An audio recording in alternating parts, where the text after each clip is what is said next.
Okay, so in review for Physics 20 Lesson 2, some of the things that we looked at was scalar versus vector quantities. Remember, scalar only have magnitude, vector has magnitude and direction.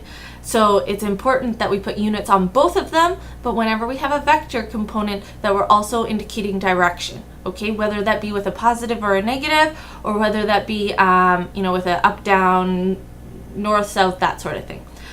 We also looked at the difference between distance and displacement. So distance is all the places that you traveled everywhere in between. Displacement is only the difference between start and finish, okay? So as the example that we used was, distance is what you see, displacement is what your significant other sees, okay? You just went it took you an hour to get from your house to my house. That is displacement. Now, we also looked at velocity versus speed, okay? So we looked at the Indy track, right?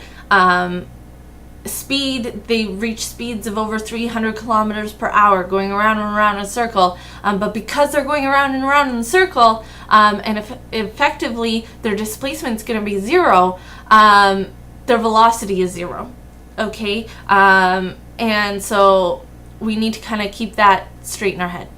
Now, hopefully, we've answered kind of this essential question of how are scalar and vector quantities different. Essentially, the direction component is like the big part of that. And then how that's going to impact your calculations. We looked at the difference when we looked at speed versus velocity and how different those two values can be depending upon whether you're including direction in that or not.